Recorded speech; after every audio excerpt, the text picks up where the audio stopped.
کے پاس سے ختم کر دیے گئے۔ وَاتَّخِذُوا مِن مَّقَامِ ابراہیم مصلی، ایک مصلی بنا دیا گیا، ایک پر متحد ہو جاؤ جیسے کعبہ کے اندر متحد ہو گئے۔ یہ چاروں مسلک ختم کر دو اللہ کے لیے۔ کُلٌّ قَدْ عَلِمَ صَلَاتَهُ وَتَسْبِيحَهُ، اس کی نماز و تسبیح جانتی ہے۔ یہ ختم کر کے خشوع اور خضوع کے لیے ایک ہو جاؤ۔ قانتین فاذکروا اللہ وقوموا للہ قانتین وکانت من القانتین۔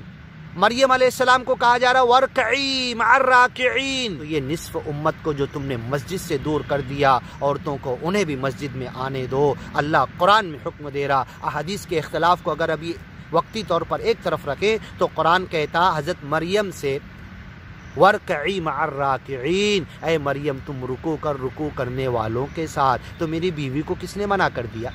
میری بہن کو کس نے منع کر دیا؟ میری بیٹی کو کس نے منع کر دیا؟ رکوع اور سجدہ کرنے والوں کے ساتھ رکوع اور سجدہ کرنے سے کعبۃ اللہ سے تو کوئی منع نہیں کر سکا۔ اگر اللہ کے رسول نے، صحابہ کرام نے، حضرت عمر نے منع کیا تھا اللہ کی بندیوں کو مسجد میں آنے سے، تو انڈیا کی مسجد سے منع کیا تھا، پاکستان، شری لنکا، بنگلہ دیش کی مسجدوں سے منع کیا تھا، کعبۃ اللہ مسجد نبی حرمین سے منع نہیں کیا تھا۔ کیسی عقل ہوگی ہماری؟ لا تمنعوا اماء اللہ مساجد اللہ، اللہ کی بندیوں کو اللہ کی مسجد سے مت روکو۔ اور جب روک دیا گیا، نصف امت بازاروں میں نظر آ رہی ہے، چوک اور نکڑ میں نظر آ رہی ہے، نظر بازی کرتے ہوئے ہر جگہ جانے کا پرمیشن دے دیا، کالج میں جانے کا پرمیشن دے دیا، مسجد میں آ کے قرآن سیکھنے کا پرمیشن نہیں ہے۔ مسجد میں آ کر اللہ کے ذکر کے لیے کھڑے ہو کے رکوع اور سجدہ کرنے والوں کے ساتھ امام کے پیچھے نماز با جماعت کا پرمیشن نہیں ہے۔ کہاں گئی تمہاری عقل؟ سارا معاملہ ہی گڑبڑ ہو گیا۔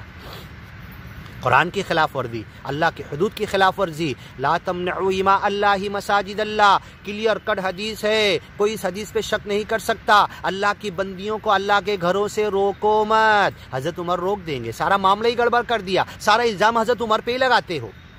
3 طلاق نافذ کیا حضرت عمر پہ لگاتے ہو۔ مسجدوں سے روکا الزام حضرت عمر پہ لگاتے ہو، عورتوں کو نہیں روکا، حضرت عمر نے کبھی نہیں روکا، 3 طلاق نافذ کبھی نہیں کیا، سارا الزام حضرت عمر پہ ہی لگا دیتے ہو۔ اشدہم فی امر اللہ عمر، اور پھر اپنے جمعہ کے خطبے میں عربی میں پڑھتے ہو گا گا کر، پبلک سمجھتی نہیں۔ اشدہم فی امر اللہ عمر، اللہ کے حدود کے معاملے میں سب سے زیادہ سخت اور سب سے زیادہ اللہ کے حدود کو بدلنے کا الزام تم ہی لوگ ڈالتے ہو حضرت عمر کے اوپر۔ جاؤ دوسری ویڈیو ہم نے بتایا ہے، کچھ نہیں بدلا تھا۔ حضرت عمر نے اللہ کے حدود کو نہیں منع کیا تھا، نہ اللہ کے رسول نے، نہ حضرت عائشہ نے، نہ حضرت عمر نے، نہ ابن عمر نے، کسی صحابی نے منع نہیں کیا تھا۔ اگر منع کیے ہوتے تو کعبہ میں، مسجد نبوی میں، مدینہ اور مسجد اور عرب کی مسجدوں میں، مکہ کی مسجدوں میں آنا بند ہو جاتے اس وقت سے، بعد میں چالو کب سے ہو گئے؟ تو اللہ کے رسول نے، صحابہ کرام نے، حضرت عمر نے، حضرت عائشہ نے اگر منع کیا تھا تو انڈیا، پاکستان، شری لنکا، بنگلہ دیش اور عجم کی مسجدوں سے منع نہیں کیا تھا۔ اگر منع کیا تھا تو وہاں کی تو کیسے دوبارہ جانے لگے؟ لا تمنعوا اماء اللہ مساجد اللہ، اللہ کی بندیوں کو اللہ کے گھروں سے مت روکو۔ جب اللہ کے گھر سے روک دیا گیا، شیطان کے گھروں میں جانے کی اجازت دے دی گئی۔ سینما گھروں میں برقع پوش عورتیں نظر آتی ہے، بازاروں میں نظر آتی ہے، نظر بازی کرتے ہوئے، دھکے دھکم کرتے ہوئے نظر آتی ہے۔ سب جگہ تم جانے دے رہے ہو، ایک کپڑے کے لیے 10 مرتبہ جانے دے رہے ہو، ایک داگینہ زیور خریدنے کے لیے تم 100 مرتبہ جانے دے رہے ہو، ایک مرتبہ رمضان کی تراویح کے لیے، قرآن سننے کے لیے، وعظ اور نصیحت کی مجلس کے سننے کے لیے تم جانے نہیں دینا چاہتے، نہیں دے رہے، نہیں فتویٰ دے رہے، اور بڑی عقل پہ ماتم کرو۔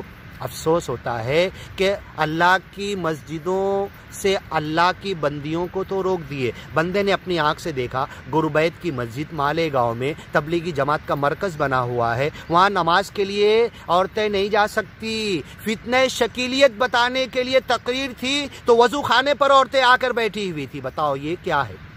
نماز کے بعد نماز کے لیے، وضو کرنے کے لیے وضو خانے پہ عورت نہیں آ سکتی۔ گربیت کی مسجد مالیگاؤں میں، تبلیغی مرکز میں نہیں آ سکتی، منع ہے، حرام ہے اس کے لیے، نعوذ باللہ۔ اور ایک فتنہ شکیلیت کے رد کے لیے تقریر ہو رہی تو پوسٹر لگائے جا رہے عورتوں کے، اور جب ہم مسجد میں داخل ہوئے تو عورتوں کے بازو سے گزر رہے ہیں۔ بتاؤ، یہ نماز کے لیے نہیں آ سکتی، وقوموا للہ قانتین پہ عمل نہیں کر سکتی، واسجدی وارکعی مع الراکعین پہ عمل نہیں کر سکتی۔ اللہ کے رسول کے زمانے سے کعبۃ اللہ میں صف لگ رہی، عورتیں الگ سے لگاتی، وہ نہیں لگا سکتی۔ لیکن وعظ اور نصیحت کی ہاں کچھ تقریریں سننے کے لیے مسجدوں میں انتظام کیا گیا، نماز کا کیوں نہیں کیا گیا؟ کیسی عقل ہو گئی؟ سارا معاملہ ہی گڑبڑ. اسی لیے دین ڈائنامیٹ ہو چکا ہے، گڑبڑ ہو چکی ہے. نصف امت کو تم نے جمعہ کے خطبے سے دور کر دیا، نصف امت کو تم نے نماز سب سے بڑی پہلے پلر سے دور کر دیا. الصلاۃ عماد الدین، اس عماد، اس پلر، اس ستون سے دور کر دیا، مسجدوں سے دور کر دیا. تو ہر جگہ عورتیں نظر آ رہی ہے، تمہاری عورتیں منع کرنے والوں تمہاری عورتیں بھی نظر آ رہی ہے، لیکن مسجد میں نظر نہیں آ رہی کیونکہ تم نے منع کر دیا ہے. مسجد میں تو تقویٰ کے ساتھ آئیں گے، مسجد میں تو خوشبو لگا کے نہیں آئیں گے، باقی جگہ خوشبو لگا کے جا رہے ہیں.